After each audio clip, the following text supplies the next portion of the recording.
Tensions surrounding Venezuela have surged dramatically in recent days, transforming what began as an online declaration into a fast-moving international crisis that now involves major world powers, shifting geopolitical alliances, military maneuvers, and sharpened diplomatic warnings.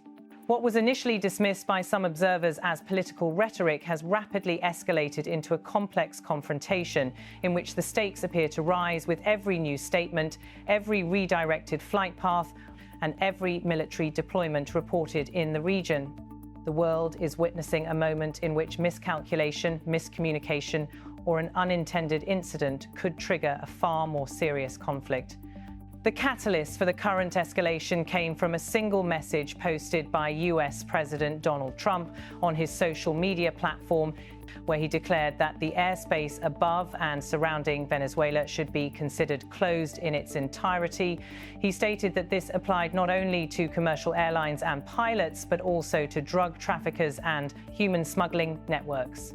The language was unusually blunt for a sitting president discussing the sovereign territory of another nation, and it immediately set off a chain reaction that reverberated across Latin America, Washington, and Beijing. For Venezuelan authorities, Trump's statement was interpreted not merely as an advisory, but as a direct challenge to the country's sovereignty and a potential precursor to military action. The government of President Nicolas Maduro responded with forceful condemnation, describing the declaration as an overtly colonialist posture and an unlawful interference in Venezuela's internal affairs. Officials in Caracas warned that imposing restrictions on another nation's airspace without multilateral authorization was a clear breach of international law. Their reaction reflected deep concerns about the trajectory of Washington's current strategy toward Venezuela, which has expanded significantly in recent months through sanctions, intelligence operations, and military activities concentrated in the Caribbean region. The tension deepened as China stepped into the dispute with unusually sharp criticism. From Beijing, the Foreign Ministry reiterated what it described as its consistent position, opposing unilateral coercive measures and any actions that risk undermining another nation's sovereignty. The ministry's spokesperson emphasized that no country has the right to violate the sovereignty of another nation and stressed that Venezuela's airspace belongs solely to Venezuela. Chinese officials argued that the United States was acting without international legal authority and that the move contradicted principles enshrined in the United Nations Charter. Beijing's comments signaled that the crisis had now expanded beyond a bilateral dispute and taken on broader geopolitical dimensions, drawing the attention of a major global power whose relationship with Washington is already fraught on many fronts. This unfolding confrontation does not exist in isolation. For years, the US has accused Venezuela of enabling large-scale narcotics trafficking through networks it claims are tied to senior officials, including members of what American intelligence agencies refer to as the Cartel de los Soles. Recently, the US formally designated this network as a terrorist organization, a move that dramatically shifted the legal and political framework under which Washington could pursue operations against individuals or groups it associates with trafficking. That designation effectively opened the door for expanded military action, including potential operations on or near Venezuelan territory under the justification of counter-terrorism rather than counter-narcotics. This development, combined with earlier actions by US forces that reportedly included strikes on suspected drug smuggling vessels, has intensified Venezuelan fears that the situation is edging toward direct confrontation. Reports indicate that several maritime interdictions conducted under US direction resulted in multiple casualties, raising questions internationally about the legal basis for such engagements and the possibility that these strikes could be considered extrajudicial killings.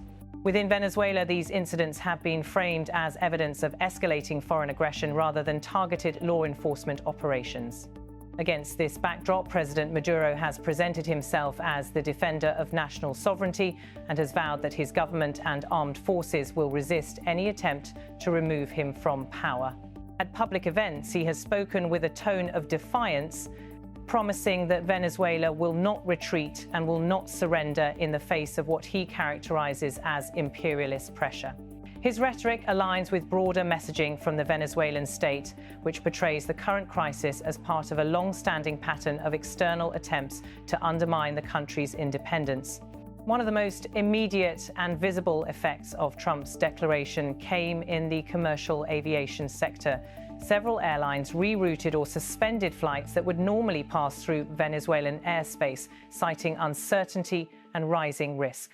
Aviation analysts noted that even though the United States cannot unilaterally enforce an international airspace closure, the combination of an assertive U.S. posture, heightened military activity in the region, and the potential for misinterpretation of aircraft movements made airlines cautious. Flight tracking data has shown a significant reduction in the number of international carriers flying over the region, further isolating Venezuela and intensifying the perception of a country under mounting pressure. The airspace dispute also intersected with the ongoing migration crisis.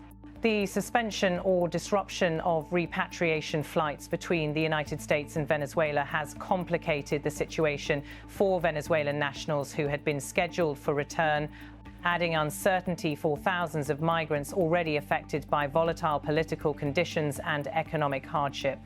This humanitarian dimension adds yet another layer to the already complex geopolitical picture.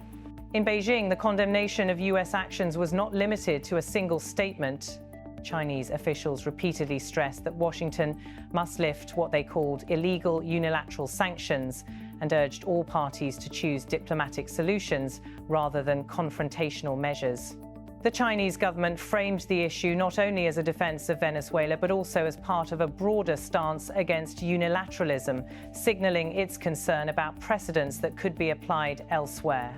China's support for Venezuela also reflects long-standing economic and political ties, including significant investments in the country's oil sector and a strategic partnership that both nations have described as comprehensive and enduring.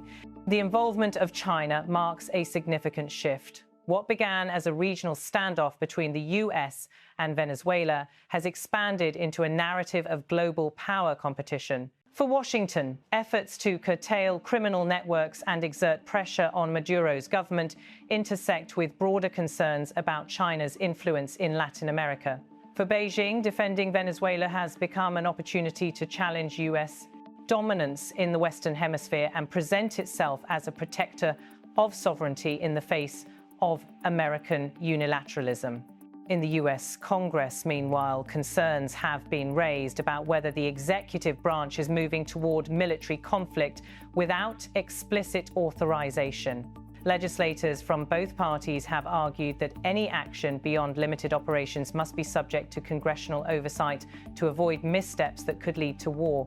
These debates indicate increasing unease in Washington about the trajectory of policy in the region and the potential for escalation that could draw the U.S. into a prolonged conflict with unpredictable consequences.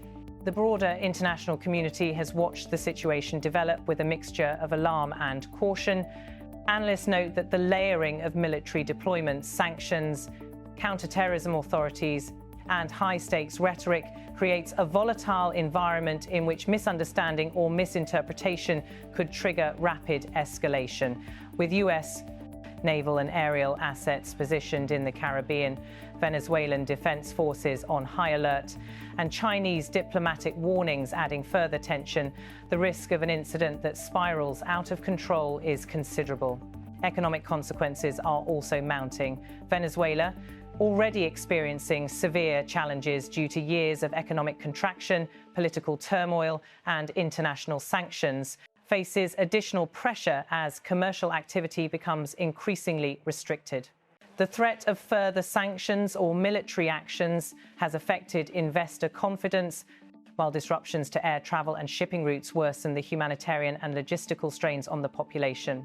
The possibility of a blockade, even if unofficial, has been raised by some analysts who warn that such a move would deepen civilian suffering.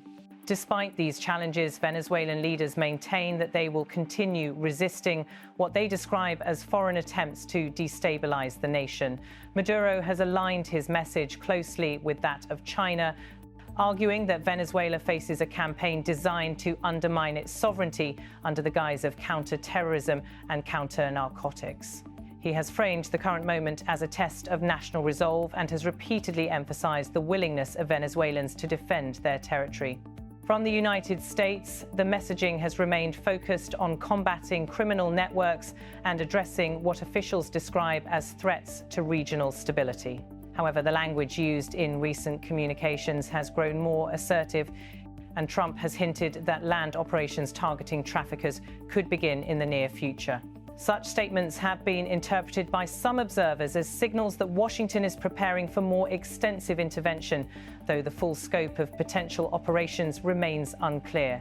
International legal experts have expressed concern about the implications of declaring another nation's airspace closed without multilateral authorization. Many note that such actions could undermine established norms governing sovereignty and international aviation. While countries have issued travel advisories and operational warnings in the past, the unilateral declaration of a complete airspace closure over a foreign country is highly unusual and raises questions about how international bodies such as the International Civil Aviation Organization might respond if the crisis escalates. Meanwhile, China's repeated calls for diplomacy highlight a broader global tension, the contest between unilateral national actions and multilateral international systems designed to manage conflict. The assertiveness with which Beijing has defended Venezuela reflects a world in which geopolitical rivalries increasingly shape regional disputes. At the same time, the US continues to assert its right to act against threats it identifies, setting up a clash of principles that extends far beyond Latin America. For the people living in Venezuela and the surrounding region, the crisis has generated widespread anxiety. Communities already facing hardship now confront the possibility of further instability. The potential for a military incident, coupled with uncertainty surrounding air travel, maritime operations, and economic conditions, contributes to a growing sense of vulnerability. For Venezuelans who rely on remittances, international travel, or cross-border economic activity, the situation has become even more precarious. Analysts warn that one of the greatest dangers lies in the elevation of political messaging over sustained diplomacy. The rapid internationalization of the crisis means that a dispute once contained to the Western Hemisphere now includes major global powers with competing interests and vastly different strategic priorities. Each public statement carries weight, and each military maneuver is scrutinized for signs of further escalation. The combination of military readiness, diplomatic confrontation, and public declarations creates an environment in which even a minor incident could have outsized consequences. As the days advance, the world watches to see whether the situation will stabilize through diplomatic engagement or whether tensions will continue rising toward a point where confrontation becomes harder to avoid. For now, neither side appears prepared to back down. Washington maintains its posture of pressure, Caracas defends its sovereignty, and Beijing amplifies its warnings against foreign interference. The convergence of these forces suggests that the crisis may continue evolving, with outcomes that remain uncertain and potentially far-reaching. The unfolding events in Venezuela serve as a reminder of how quickly regional disputes can transform into broader international flashpoints. The mixture of contested sovereignty, military operations, great power involvement, and humanitarian concerns creates a volatile combination that demands careful monitoring. Whether stability can be restored through diplomacy will depend on the willingness of all parties to de-escalate and engage constructively. Until then, the world remains on alert, conscious that the situation in Venezuela has become far more than a local political struggle. It has become a test of international norms, great power relations, and the limits of unilateral action in a deeply interconnected world.